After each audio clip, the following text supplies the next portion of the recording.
hear people talk about the North Pole, you might think of Santa Claus and his reindeer.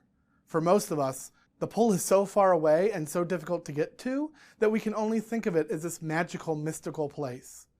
But in the early years of the 20th century, numerous explorers dared to dream that they could be the first ones to reach this far-off place. Many tried, and many died along the way. But of the many who claim to have reached the pole, one of the most fascinating stories belongs to Matthew Henson, Arctic explorer and potentially the first person to have reached the North Pole. Henson was born in Maryland. His family had been sharecroppers there, free men even before the Civil War, though they'd had to endure discrimination from both white supremacists and groups like the Ku Klux Klan.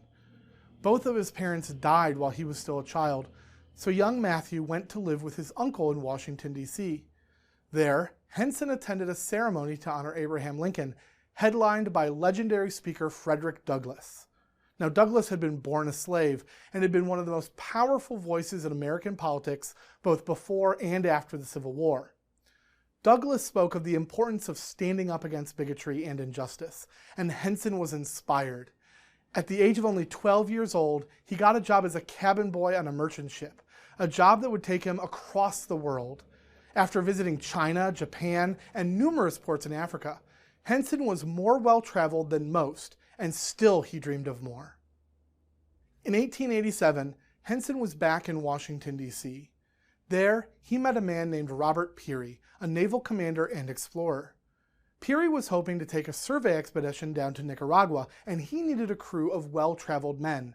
Upon learning about Henson's experience, Peary offered him a position on the crew. This was a rare opportunity for a black man in America at that time, one that offered him responsibility, authority, and prestige. He eagerly took the job and performed so well that Peary soon promoted him to be his first man. This started a 20-year partnership between the two men.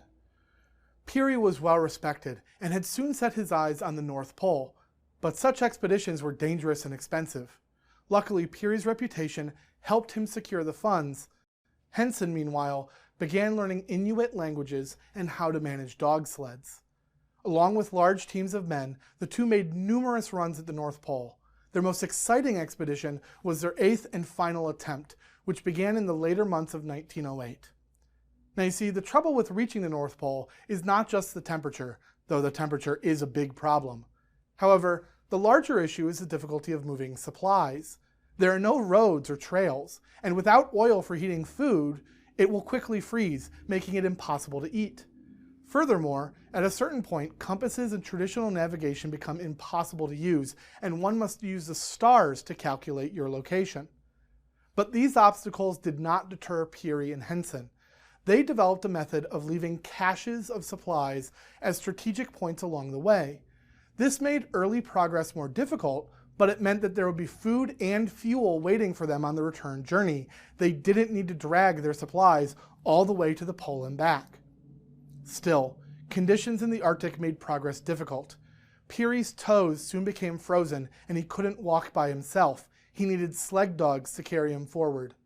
Henson took up scouting duties and he soon realized something incredible. As he said, "I was in the lead and we had overshot the mark by a couple of miles.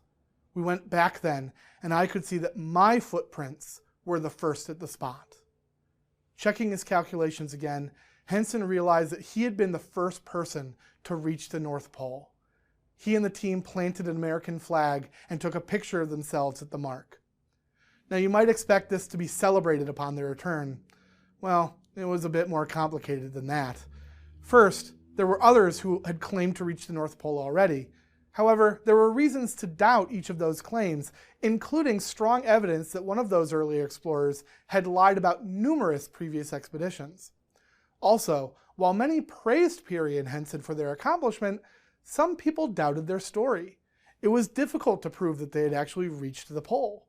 The proof, such as their daily calculations and the photograph, well, those were very easy to fake.